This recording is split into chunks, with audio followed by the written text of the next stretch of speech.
Now we are going to create another product mockup, but this one is going to be a little more different because it's a little more advanced, but gives us a lot more functionality.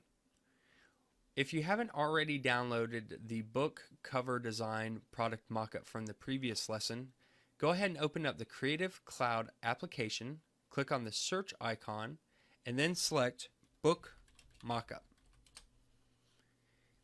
And the first result that we get, the hardcover book mockup, is the one that we want. So we can click on that. We can see that it's 56 megabytes. It's a PSD file, so we can edit it, and that's what we want. And go ahead and click the download button. I've already downloaded this because it will take a little bit of time to download, and I don't want to hold you up, but you'll see it download and sync. When it syncs, it means it's actually syncing to Photoshop, so you can pull it up within Photoshop automatically. So I'm going to go ahead and minimize this.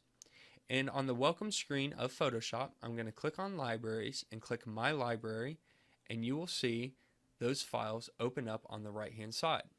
So here it is, hardcover book mockup. I'm going to right click on that and select Edit, and when I do, it's going to open that file for me.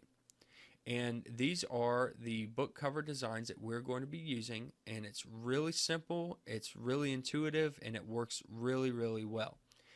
So as you can see on the right hand side, we actually have a libraries tab with our different assets that we downloaded, and we can always click and drag these into the project here if we want to use any images or templates that we've downloaded. But let's go ahead and just move this up so you can see these layers a little easier. Here we have three different layers. Our background layer, if I turn that off, you can see it's just that gray background. We have the back book cover, and then we have the front book cover.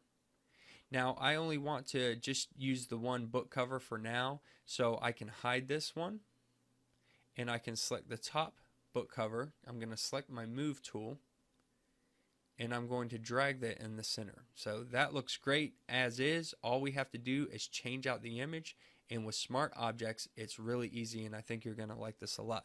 So go back to the layers, click on the arrow next to the folder, and it will drop down the layers, and we can go through these real fast. Let me slide this over so you can read this here. Okay. The first layer we have is our shadows. So when I turn that off, you can see that's the shadows of the book. And when I move that, you saw the shadows followed along because they're all in that group together.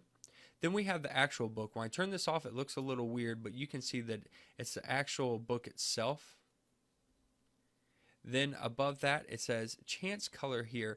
This is actually the coloring of the book, the front and the back. If we were to change the color of this book, say to like a black book, we would want to change this layer, actually edit it to black also, because it's actually coloring the book for us. And you can see it's actually coloring it a little gray, not perfectly white. But if we change the color of the book, blue, black, red, or anything else, we would want to change the color of this layer too. We're not going to worry about that right now. The layer above that, it says Your Design Here. Double click the layer Thumbnail, and this is where it's actually pulling the image from. This is our smart object layer. Before we do that, let's look at the top layer, and this is just some effects that are being applied, such as some embossing to make the book look really nice. It looks like it's looks funny here because I'm at 33%. I'm going to zoom in real fast. I'm going to click View, Zoom in. That takes me to 50%, so it looks a lot better, a lot cleaner this way. Alright, now we're not seeing all those jaggedy lines. Alright, so now we want to go to the layer that says Your Design Here. Double click the layer Thumbnail. If you look at the layer Thumbnail, it looks like a transparent layer, but then there's a tiny little image in the bottom right here. It's really hard to see, but if I double click that, it actually opens up a new document of the image of the book. And you can see we have an error here, some missing fonts. I'm going to be creating my own image, so I don't really care about the fonts. Now if you just wanted to use their template and change out the words, you would need the fonts, or you would have to use a different font. But for the time being, I'm going to click Don't Resolve. I don't care about the fonts. I'm not even going to use this. As a matter of fact, I could delete these layers if I wanted to, or for now I'm just going to hide them. I'm going to create a new layer at the top, and I'm just going to draw on this just so you can see what's going on here. So I'm going to select paintbrush. Let's just make it big. And I'm just going to draw something here. Now I've hidden all those layers, created a new layer and drew on this, and I'm going to save this. So I can hit Control S or click Save under File. It saves this file, and when it does, it automatically updates the book for us and applies all the effects, all the shading, the embossing, all those things automatically, and looks great. So all we have to do is go into the Smart layer, design our book cover, save it, and it will automatically apply the texturing, the embossing, the perspective, and everything we need. That is the power of using these mock-up templates, because you can download, tons of these online and have the ability to easily input your own images and instantly have some great looking products to sell online. So let's go back to this layer. And actually what I want to do is I'm going to bring in an image of a book cover that I designed earlier, just so we can see how that looks. So I'm going to click on this layer 1 and hit delete. We don't need it anymore. Then I'm going to go to File, Open, and in the Resources section, we are going to see Image Book Cover. And this is just a quick, easy book cover image that I created just for this little tutorial here. So I'm going to hit Open, and it's going to drop this as a new image with the typical background, and I want to drag that into that psd1.psb file. That PSB file is our smart object file. So I'm going to go to my image book cover.jpg, click and hold, so we're dragging it. I'm going to not go to the book cover mockup PSD, but the psd1.psp, and I'm going to come in here and drop this in. And as you can see, that this image is a lot bigger than our template, so I'm going to zoom out. I'm going to hit Control minus to zoom out here. Make sure that layer is selected. I'm going to go to Edit, Transform, Scale, and I'm going to hold this down, and if I hold Shift, it will actually lock the constraints for me here, so it makes sure it keeps it in the right aspect ratio and doesn't get all distorted or stretched. So I'm holding Shift to lock that. Let me move it into place a little bit better. Actually, let's go ahead and apply that, move it, and then we will scale it again to get it right where we need it. And I may have created this. Yeah, this is a different size book cover than what I actually have here. So sometimes this will happen depending on what you're producing for. So Amazon Kindle might be one size, and then a physical book might be another size.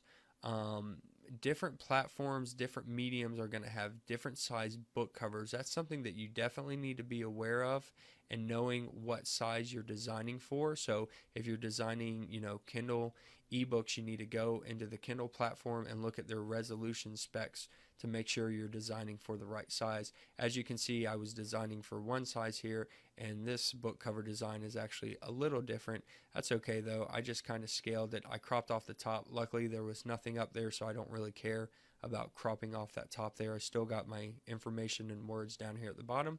I'm going to hit enter. I'm going to zoom in. Looks like I didn't crop it all the way. Let me do that one more time. Let's make sure it's filled out here. Okay, all of our edges are filled. That looks really good. So just a simple book cover design that I created. Now I'm going to save it. Go to File, Save. And when we come over here, you can see our image has been applied. You can also see some of those effects being applied, such as the texturing that is going on within that layer. And this looks great. It looks like it's an actual paperback book. One thing we might want to adjust is, you can see that, as I talked about earlier, the back of that book is white, and we might want to change the coloring around a little bit to match this. In this particular file, we would click on this little camera icon here, double click it. It gives us a color option. I'm going to click on this, and I'm just going to select. If I pick a color, let me show you real fast. If I pick blue, you can see it changing all around the book. So it's actually affecting the whole book and the inside cover. So I'm just going to pick some colors that kind of match that design that I had going on, which was that light yellow sky there. So I'm going to hit OK. And as you can see, it colored that all the way around. So that looks a lot better. That looks like it's all one image, and it's all flowing together really nicely. So that is how we use a book cover product mockup template, any type of product mockup template actually, but this is a very easy way. Whenever you get the chance to use smart objects, I definitely recommend it because they look really good and you can manipulate them so easily. Like I said, you can go back into that file and you can create from scratch. You can start new, you can bring in an image you already had just like I did, and once you save it, it's automatically updated here. So that is how you easily create a product mockup from a template.